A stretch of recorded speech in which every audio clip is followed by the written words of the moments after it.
কাৰ্ডটো থাকিলে আপুনি চৰকাৰৰ তৰফৰ পৰা ৩০০০ টকা পেঞ্চন লাভ কৰিব পাৰিব। এতিয়া এই ৩০০০ টকা পেঞ্চনটো কেনেকৈ লাভ কৰিব সেইটো মই আপোনাক কৈ দিছোঁ। এতিয়া পিছৰ যিটো আপোনাক কাৰ্ডৰ বিষয়ে ক'ম, এই কাৰ্ডটো আমাৰ অসম চৰকাৰৰ তৰফৰ পৰা অহা এটা কাৰ্ড। এই কাৰ্ডটো যদি আপুনি বনাই লয় তেনেকুৱা ক্ষেত্ৰত আপোনালোকে যিমানেই পঢ়ক যিমানেই আপুনি লিখক, কিন্তু আপোনালোকে চৰকাৰী চাকৰি এটাত মানে আমাৰ অসম চৰকাৰৰ চৰকাৰী চাকৰি এটাত আপুনি এপ্লাই কৰিব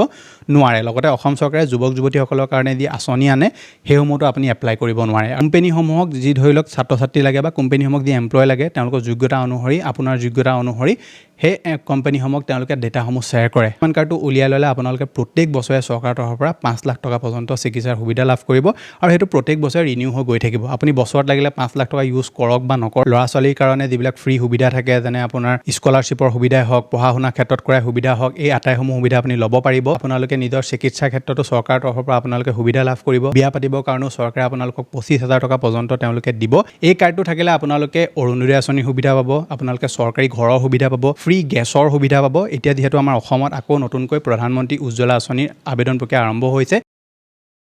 ডিজিটেল আছাম 2.0 চেনেলটো এটা নতুন ভিডিঅ'লৈ আপোনালোক সকলোকে পুনৰবাৰ স্বাগতম জনাইছোঁ। 2026 চন যিহেতু হুমা অৱস্থাত আছে আৰু 4-5 দিন সময় আমাৰ হাতত আছেহি, গতিকে আজিৰ এই ভিডিঅ'টোত মই আপোনালোকৰ কাৰণে 9টা এনেকুৱা কাৰ্ড লৈ আনিছোঁ, যিকেইটা কাৰ্ড আপুনি যদি 2025 চনত কিবা কাৰণত যদি বনাব নোৱাৰিলে তেনেহ'লে 2026 চনত এই আটাইকেইটা কাৰ্ড আপোনালোকে বনাবলৈ নিশ্চয় এবাৰ চেষ্টা কৰিব। মই আপোনালোকৰ কাৰণে যিকেইটা কাৰ্ড আজি লৈ আনিছোঁ এই আটাইকেইটা কাৰ্ড হৈছে গভৰ্ণমেণ্টৰ তৰফৰ পৰা অহা কাৰ্ড আৰু এই কাৰ্ডকেইটা যদি আপোনালোকে বনাই লয় বা ইয়াৰ ভিতৰত যদি আপোনালোকে 4-5টা কাৰ্ডো বনাই লয় তেনেহ'লে আপোনালোকে চৰকাৰৰ তৰফৰ পৰা অহা প্ৰত্যেকখন আঁচনিৰ বা প্ৰত্যেকটো সুবিধা আপোনালোকে ল'ব পাৰিব। অৰুণোদয় আঁচনিৰ সুবিধাই হওক বা ধৰি লওক আপুনি যদি এজন কৃষক হয় তেনেহ'লে PM কিষাণৰ সুবিধাই হওক বা আপোনালোকে চৰকাৰী ঘৰৰ যদি সুবিধা ল'ব বিচাৰে বা আপুনি চৰকাৰী পেঞ্চনৰ সুবিধা যদি ল'ব বিচাৰে বা আপুনি যদি চৰকাৰৰ তৰফৰ পৰা অহা যিবিলাক ফ্ৰী আঁচনিৰ সুবিধা যেনে আপোনাৰ ল'ৰা ছোৱালীৰ কাৰণে সুবিধা, বিয়া পতাৰ কাৰণে সুবিধা বা যিকোনো ধৰণৰ আপোনালোকে চৰকাৰৰ তৰফৰ পৰা অহা বেনিফিট যদি আপুনি ল'ব বিচাৰে, আপোনালোকক মই এই ভিডিঅ'টোত যি 9টা কাৰ্ডৰ বিষয়ে ক'ম, ইয়াৰ ভিতৰত আপোনালোকে যোনটো কাৰ্ডে আপুনি নিজৰ বাবে ইম্পৰ্টেণ্ট বুলি ভাবে,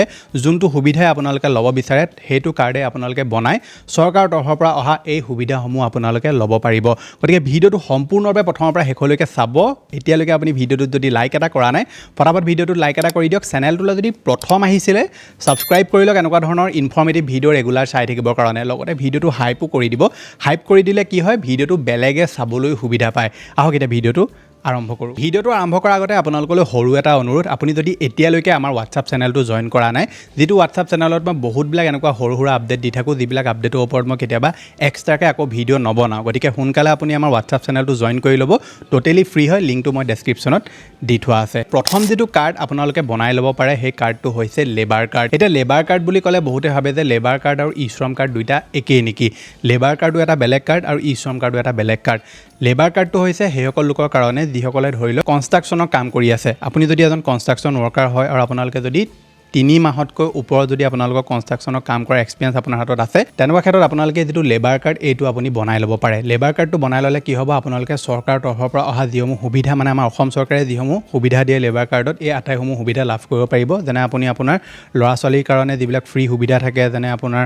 স্কলাৰশ্বিপৰ সুবিধাই হওক, পঢ়া শুনা ক্ষেত্ৰত কৰাই সুবিধা হওক, এই আটাইসমূহ সুবিধা আপুনি ল'ব পাৰিব। আৰু লেবাৰ কাৰ্ড থাকিলে আপোনালোকে নিজৰ চিকিৎসাৰ ক্ষেত্ৰতো চৰকাৰৰ তৰফৰ পৰা আপোনালোকে সুবিধা লাভ কৰিব। আপুনি যদি বিয়া পতা নাই, বিয়া পাতিবৰ কাৰণেও চৰকাৰে আপোনালোকক 25,000 টকা পৰ্যন্ত তেওঁলোকে দিব। আৰু লগতে আপোনালোকৰ যদি কেতিয়াবা কিবা এটা দুৰ্ঘটনাও হৈ যায় তাৰ ক্ষেত্ৰতো চৰকাৰে আপোনালোকক যথেষ্টখিনি সহায় কৰিব। এতিয়া এই আটাইসমূহ সুবিধা ল'বৰ কাৰণে আপোনালোকে যিটো লেবাৰ কাৰ্ড, এই লেবাৰ কাৰ্ডটো আপুনি বনাব লাগিব। বাকীবিলাক ৰাজ্যত কি হয়, লেবাৰ কাৰ্ডটো প্ৰায় সকলো লোকেই বনাব পাৰে, কিন্তু আমাৰ অসমৰ ক্ষেত্ৰত কেৱল যিসকলে কনষ্ট্ৰাকশ্যনৰ কাম কৰে তেওঁলোকৰ কাৰণেহে লেবাৰ কাৰ্ডটো আনিছে। গতিকে আপুনি যদি এজন কনষ্ট্ৰাকশ্যন ৱৰ্কাৰ হয়, লেবাৰ কাৰ্ডটো আপুনি অনলাইনত CSC চেণ্টাৰ গৈ বা যি লেবাৰ অফিচ আছে তাত গৈ আপোনালোকে লেবাৰ কাৰ্ডটো উলিয়াই ল'ব পাৰে। মই আপোনালোকক যিখিনি বেনিফিটছ ক'লোঁ, এই বেনিফিটছখিনি কি হয়, কেতিয়াবা এনেকুৱা হয় যে চৰকাৰৰ যিটো ধৰি লওক পুঁজি থাকে সেইটোৰ ওপৰতো ডিপেণ্ড কৰে। কেতিয়াবা আপুনি বেছিও পাব পাৰে, কেতিয়াবা কমো পাব পাৰে। গতিকে আপুনি যেতিয়া কাৰ্ডটো বনাব, সেই কাৰ্ডটো বনাওঁতে আপোনালোকে আটাইসমূহ সবিশেষ কথা তেওঁলোকৰ পৰা সুধি ল'ব পাৰিব আৰু আপুনি সেই কাৰ্ডটো বনাই ল'লে পিছলৈ সেই সুবিধাসমূহ আপোনালোকে অতি সহজতে ক্লেইম কৰি লাভ কৰিব পাৰিব। এনেকুৱা নহয় যে কাৰ্ডটো বনালে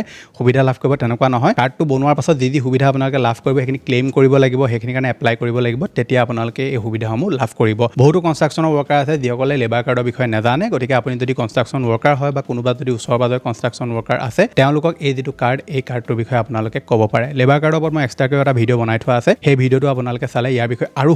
সবিশেষ আপোনালোকে ডিটেইলছত জানিব পাৰিব। পিছৰ যিটো কাৰ্ড হৈছে এইটো হৈছে ই শ্ৰম কাৰ্ড। এতিয়া ই শ্ৰম কাৰ্ডটো হৈছে এনেকুৱা এটা কাৰ্ড যিটো প্ৰত্যেকজন লোকেই বনাব পাৰে বুলি আপুনি ক'ব পাৰে অৰ্থাৎ যিসকলে আনঅৰ্গেনাইজ ছেক্টৰত কাম কৰে তেওঁলোকে ই শ্ৰম কাৰ্ড বনাব পাৰিব আপোনাৰ যদি EPF-ত একাউণ্ট নাই আপুনি যদি ডাঙৰ কিবা কোম্পানীত কাম নকৰে তেনেকুৱা ক্ষেত্ৰত আপুনি ই শ্ৰম কাৰ্ডটো বনাব পাৰিব যিসকলে ধৰি লওক সৰু সুৰা দোকান দিয়ে সৰু সুৰা বিজনেছ কৰে বা ধৰি লওক ঘৰতে টিউশ্যন কৰে দৰ্জি কাম কৰে চিলাই কাম কৰে মাছৰ কাম কৰে ধৰি লওক সৰু সুৰা ঠেলা এখনে লগায় সেই সকলো লোকে যিটো ই শ্ৰম কাৰ্ড সেইটো বনাব পাৰিব চৰকাৰে ই শ্ৰম কাৰ্ডটো আজি 2-3 বছৰ আগতে সকলোকে বনাই ল'বলৈ কৈছিলে ই শ্ৰম কাৰ্ডটো বনোৱাৰ পাছত কি হ'ব আপোনালোকৰ যিসমূহ ডেটা থাকিব এইসমূহ চৰকাৰে ল'ব আৰু আপোনালোকৰ অঞ্চলত বা আপোনাৰ ডিষ্ট্ৰিক্টত যদি ধৰি লওক কিবা এনেকুৱা কাম চলিছে কিবা জব ওলাইছে তেনেকুৱা ক্ষেত্ৰত আপোনাৰ যিখিনি ডেটা সেই কোম্পানীটো বা সেই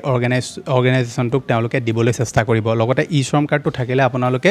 যি মানধন যোজনা আছে তাৰো সুবিধা লাভ কৰিব পাৰিব এতিয়া মানধন যোজনা কি মই ভিডিঅ'টোৰ আগলৈ আপোনালোকক ক'ম গতিকে এই যিটো ই শ্ৰম কাৰ্ড এইটো আপোনালোকে যদি এতিয়ালৈকে বনোৱা নাই তেনেহ'লে নিশ্চয় আপুনি বনাবলৈ চেষ্টা কৰিব ঘৰতো আপুনি নিজেও ফ্ৰীতে বনাব পাৰে যদি আপুনি নেজানে তেনেহ'লে ওচৰৰ CSC চেণ্টাৰলৈ গৈ আপোনালোকে ই শ্ৰম কাৰ্ডটো বনাই ল'ব পাৰে ই শ্ৰম কাৰ্ডটো বনোৱাৰ পাছত যদি আপোনালোকে ধৰি লওক কিবা কোৱালিফিকেশ্যনত আপডেট কৰিছে কিবা যদি আপোনালোকে নতুন জব লাভ কৰিছে আপোনাৰ জব এক্সপিৰিয়েঞ্চ আহিছে তেনেকুৱা ক্ষেত্ৰত আপোনালোকে সেইখিনি বস্তু সময়ে সময়ে আপডেট কৰি থাকিব তেনেকুৱা ক্ষেত্ৰত ই শ্ৰম কাৰ্ডৰ আহিবলগীয়া সময়ত যিখিনি আপোনালোকে লাভ পাব সেইখিনি লাভ পাওঁতে আপোনাৰ সুবিধা হ'ব বহুতো ইউটিউব ভিডিঅ'ত কৈ দিয়ে যে ই শ্ৰম কাৰ্ড থাকিলে 1000 পাব 2000 পাব আমাৰ অসম চৰকাৰে তেনেকুৱা ধৰণৰ কোনো সুবিধা এতিয়ালৈকে দিয়া নাই গতিকে ই শ্ৰম কাৰ্ডটো আপুনি যদি বনাব বিচাৰে ফ্ৰীতে বনাই ৰাখিব পাৰে চৰকাৰে ইয়াৰ ওপৰত আহিবলগীয়া সময়ত যদি কিবা স্পেচিফিক সুবিধা দিয়ে কিছু লোকৰ কাৰণে তেনেহ'লে মই আপোনালোকক ভিডিঅ' বনাই ইয়াৰ বিষয়ে সবিশেষ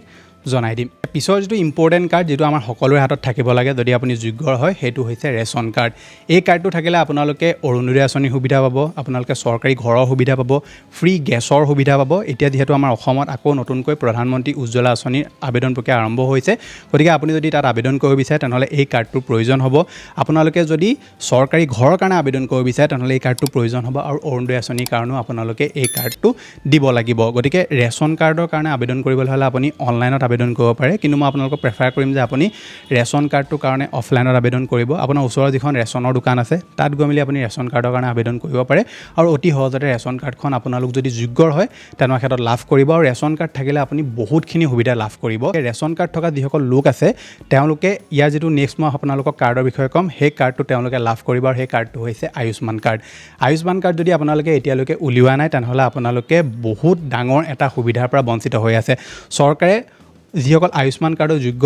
লোক হয় তেওঁলোকক চৰকাৰে 5 লাখ টকা চিকিৎসাৰ কাৰণে সাহায্য প্ৰদান কৰে প্ৰত্যেক বছৰে গতিকে আপুনি এটা বছৰত 5 লাখ টকা চৰকাৰৰ তৰফৰ পৰা লাভ কৰিব চিকিৎসাৰ কাৰণে সেই পইচাটো এনেকুৱা নহয় যে আপোনাৰ কাৰ্ডটো থাকিলে সোমোৱাই দিব আপোনাৰ বেংকত তেনেকুৱা নহয়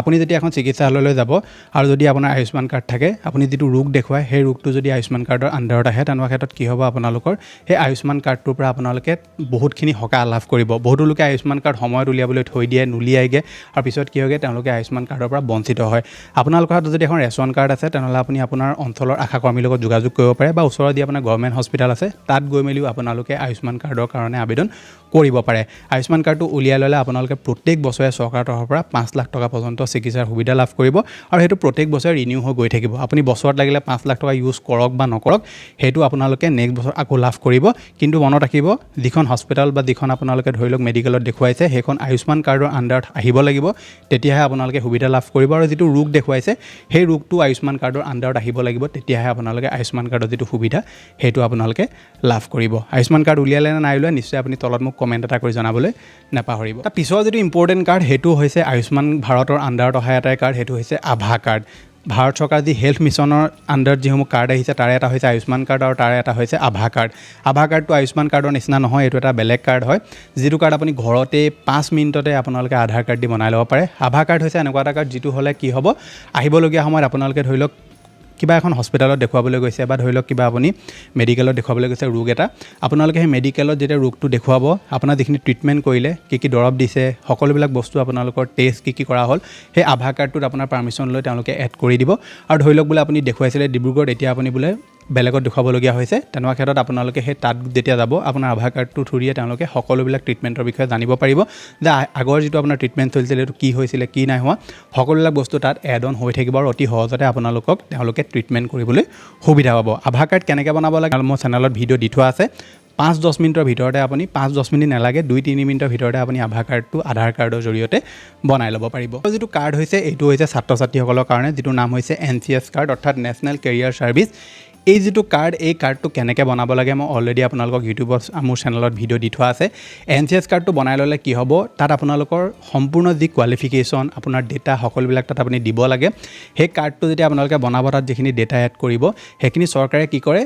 কোম্পানীসমূহক যি ধৰি লওক ছাত্ৰ ছাত্ৰী লাগে বা কোম্পানীসমূহক যি এমপ্লয় লাগে তেওঁলোকৰ যোগ্যতা অনুসৰি আপোনাৰ যোগ্যতা অনুসৰি সেই কোম্পানীসমূহক তেওঁলোকে ডেটাসমূহ শ্বেয়াৰ কৰে আৰু যেতিয়া ধৰি লওক কোম্পানী এটা জব এটা ওলায় আৰু সেই কোম্পানীটোক যিখিনি কোৱালিফিকেশ্যনৰ মানুহ লাগে সেই কোৱালিফিকেশ্যন যদি আপোনালোকৰ NCS কাৰ্ডটোৰ লগত মিলি যায় তেনেকুৱা ক্ষেত্ৰত মেইল কৰে ফোন কৰে বা ধৰি লওক ডাইৰেক্টলি মেছেজো কৰে কেতিয়াবা চৰকাৰী কিবা জব ওলালেও ডাইৰেক্টলি আপোনালোকক মেইল কৰা হয় বা মেছেজ কৰা হয় গতিকে NCS যিটো কাৰ্ড সেইটো এটা ইম্পৰ্টেণ্ট কাৰ্ড হয় যিটো নেশ্যনেল কেৰিয়াৰ ছাৰ্ভিচ বুলি আপুনি ক'ব পাৰে এই কাৰ্ডটো ফুল ফৰ্মটো মানে আপুনি যদি এতিয়ালৈকে NCS কাৰ্ডটো উলিওৱা নাই উলিয়াই ল'ব পাৰে কেনেকৈ উলিয়াব লাগে মই ইউটিউবত ভিডিঅ' দি থোৱা আছে আপুনি যদি এজন ছাত্ৰ বা ছাত্ৰী হয় বা পঢ়ি যদি আপুনি ঘৰত এতিয়া এনেই আছে চাকৰি এটাৰ কাৰণে এপ্লাই কৰিব বিচাৰি আছে তেনেকুৱা ক্ষেত্ৰত NCS কাৰ্ডটো উলিয়াই থ'ব পাৰে যিটো টোটেলি ফ্ৰী হয় এতিয়া পিছৰ যিটো আপোনাক কাৰ্ডৰ বিষয়ে ক'ম এই কাৰ্ডটো আমাৰ অসম চৰকাৰৰ তৰফৰ পৰা অহা এটা কাৰ্ড এই কাৰ্ডটো যদি আপুনি বনাই ল'লে তেনেকুৱা ক্ষেত্ৰত আপোনালোকে যিমানেই পঢ়ক যিমানেই আপুনি লিখক কিন্তু আপোনালোকে চৰকাৰী চাকৰি এটাত মানে আমাৰ অসম চৰকাৰৰ চৰকাৰী চাকৰি এটাত আপুনি এপ্লাই কৰিব নোৱাৰে লগতে অসম চৰকাৰে যুৱক যুৱতীসকলৰ কাৰণে যি আঁচনি আনে সেইসমূহতো আপুনি এপ্লাই কৰিব নোৱাৰে আৰু এই কাৰ্ডটো হৈছে এক্সচেঞ্জ কাৰ্ড বা এমপ্লয়মেণ্ট এক্সচেঞ্জ কাৰ্ড বুলি আপুনি ক'ব পাৰে এমপ্লয়মেণ্ট এক্সচেঞ্জ কাৰ্ডটো যদি আপোনালোকে বনাই লোৱা নাই আৰু আপুনি যদি মেট্ৰিক পাছ কৰিলে হায়াৰ ছেকেণ্ডেৰী কৰিলে তেনেকুৱা ক্ষেত্ৰত সোনকালে আপুনি এক্সচেঞ্জ কাৰ্ডটো বনাই লওক এই এক্সচেঞ্জ কাৰ্ডটো বনালেহে আপুনি চৰকাৰৰ যিমানবিলাক চাকৰি থাকে আমাৰ অসম চৰকাৰৰ আটাইসমূহত আপুনি এপ্লাই কৰিব পাৰিব লগতে যিখন CM-AAA আঁচনি আছে সেইখনতো আপোনালোকে তেতিয়াহে এপ্লাই কৰিব পাৰিব যেতিয়া আপোনালোকৰ এক্সচেঞ্জ কাৰ্ড এইটো আপোনালোকৰ থাকে এক্সচেঞ্জ কাৰ্ড থাকিলে আপোনালোকে আৰু বহুতখিনি সুবিধা পাব চৰকাৰে এতিয়া এক্সচেঞ্জ কাৰ্ডত কি কৰিছে তেওঁলোকে যিখিনি ডেটা পাইছে সেই ডেটাখিনিও কোম্পানীৰ লগত শ্বেয়াৰ কৰিছে যেনে NCS কাৰ্ডত কৰা হৈছে তেনেকুৱা ক্ষেত্ৰত আমাৰ অসম চৰকাৰেও শ্বেয়াৰ কৰিব বুলি কৈছিলে গতিকে আপুনি যদি এতিয়ালৈকে এক্সচেঞ্জ কাৰ্ড বনাই লোৱা নাই সোনকালে বনাই লওক কাৰণ আহিবলগীয়া ADR পৰীক্ষাটো আপোনালোকৰ এক্সচেঞ্জ কাৰ্ডৰ প্ৰয়োজন হ'ব এক্সচেঞ্জ কাৰ্ডৰ নম্বৰ নাথাকিলে আপোনালোকে কোনো কাৰণত অসম চৰকাৰৰ চাকৰি আবেদন কৰিব নোৱাৰিব তাৰ পিছৰ যিটো ইম্পৰ্টেণ্ট কাৰ্ড এইটো হৈছে কৃষকসকলৰ কাৰণে যিটো আপুনি কিষাণ কাৰ্ডো বুলি ক'ব পাৰে কিন্তু কিষাণ কাৰ্ড হিচাপে আমাৰ অসমত এতিয়ালৈকে দিয়া নাই এইটো হৈছে কৃষক পঞ্জীয়ন যদি আপুনি এতিয়ালৈকে কৰা নাই তেনেকুৱা ক্ষেত্ৰত কৃষক পঞ্জীয়ন আপুনি কৰিব লাগিব এইটো যদি আপুনি নকৰে তেনেকুৱা ক্ষেত্ৰত আহিবলগীয়া সময়ত আপোনালোকে PM কিষাণ আঁচনিৰ সুবিধা বা চৰকাৰৰ যিকোনো কৃষি ৰিলেটেড আঁচনি এখনৰ সুবিধা আপুনি লাভ নকৰিব বা আপুনি যদি কৃষি লোন এটা বিচাৰি বেংকলৈ যায় তেনেকুৱা ক্ষেত্ৰত আপোনালোকক ক'ব যে আপুনি এই যিটো কিষাণ ৰেজিষ্ট্ৰেশ্যন বা ফাৰ্মাৰ ৰেজিষ্ট্ৰেশ্যন এইটো আপুনি কৰি আনক নকৰিলে আপোনালোকে ইয়াত আবেদন কৰিব নোৱাৰিব লগতে আপোনালোকে নতুনকৈ PM কিষাণত আবেদন কৰিব বিচাৰিলেও আপোনালোকৰ যিটো কিষাণ ৰেজিষ্ট্ৰেশ্যন বা ফাৰ্মাৰ ৰেজিষ্ট্ৰেশ্যন এইটো আপোনাৰ কৰা থাকিব লাগিব তেতিয়াহে আপোনালোকে তাত আবেদন কৰিব পাৰিব কিষাণ ৰেজিষ্ট্ৰেশ্যন যদি আপুনি কৰা নাই বা কৰিব নাজানে তেনেহ'লে ওচৰৰ CSC চেণ্টাৰত আপোনাৰ মাটি ৰিলেটেড নথিপত্ৰ লৈ আপোনালোকে যাব লগতে আধাৰৰ লগত আপোনাৰ মোবাইল নম্বৰ লিংক হৈ থাকিব লাগিব তেতিয়া তালৈ এটা OTP যাব সেই OTPটো আপুনি দিব লাগিব কাৰণ সেইকাৰণে আপুনি আধাৰৰ লগত মোবাইল নম্বৰ লিংক হৈ আছে নে নাই প্ৰথমে চেক কৰি ল'ব তাৰপৰা আপোনাৰ যি জমাবন্দী আছে বা দুই এটা নথিপত্ৰ আপুনি নিব লাগিব লগত সেইখিনি আপুনি নি ওচৰৰ CSC চেণ্টাৰত গৈ মেলি আপোনালোকে যিটো কৃষক পঞ্জীয়ন সেইটো আপুনি কৰাই ল'ব পাৰে আহিবলগীয়া সময়ত আপুনি কৃষক পঞ্জীয়ন নকৰিলে PM কিষাণ আঁচনিৰ যি সুবিধা এই সুবিধাসমূহৰ পৰা আপুনি বঞ্চিত হ'ব লাগিব পিছৰ যিটো ইম্পৰ্টেণ্ট কাৰ্ড এইটো হৈছে জব কাৰ্ড এতিয়া জব কাৰ্ডটো হৈছে এটা এনেকুৱা কাৰ্ড যিটো আমাৰ অসমৰ প্ৰায়সকল লোকৰ হাতত থাকে জব কাৰ্ডটো আমাৰ ভাৰত চৰকাৰৰ আণ্ডাৰত আহে আৰু এই যিটো জব কাৰ্ড এইটো হ'লে কি হয় আপোনালোকৰ অঞ্চলত যদি কিবা ধৰি লওক পঞ্চায়তৰ আণ্ডাৰত বোলে পুখুৰী খান্দিছে খাল খান্দিছে বা কিবা কাম চলিছে জব কাৰ্ড থাকিলে আপোনালোকক সেই কামটোত তেওঁলোকে নিয়োজিত কৰে আৰু তাৰ পৰা আপোনালোকক এটা পইচা দিয়ে জব কাৰ্ড থাকিলে আপোনালোকে সেইটোৱে নহয় লগতে আমাৰ যি প্ৰধানমন্ত্ৰী আৱাস যোজনা আঁচনিৰ ঘৰ সেইটোও আপোনালোকে লাভ কৰে লগতে আপুনি এক্সট্ৰাকৈও পইচা লাভ কৰে কাৰণ জব কাৰ্ডটো থাকিলে আপুনি প্ৰধানমন্ত্ৰী আৱাস যোজনা যেতিয়া ঘৰ আপোনাৰ বনাব তাত আপোনালোকে নিজে যদি কৰ্মৰত হয় তেনেকুৱা ক্ষেত্ৰত চৰকাৰে আপোনাক আৰু 20,000 নে 25,000 কিবা এটা পইচা এক্সট্ৰাকৈ আপোনালোকক দিব গতিকে জব কাৰ্ড যদি আপোনালোকে বনোৱা নাই তেনেহ'লে পঞ্চায়তত আপুনি খা খবৰ কৰিব আৰু জব কাৰ্ডটোৰ কাৰণে যদি আপুনি যোগ্য হয় তেনেহ'লে নিশ্চয় বনাই ল'ব জব কাৰ্ড আৰু ৰেচন কাৰ্ড যদি আপোনালোকৰ থাকে আৰু আধাৰ কাৰ্ড যদি থাকে তেনেকুৱা ক্ষেত্ৰত আপুনি চৰকাৰী ঘৰ এটাত অতি সহজতে আবেদন কৰিব পাৰিব যদি আপুনি ঘৰটোৰ কাৰণে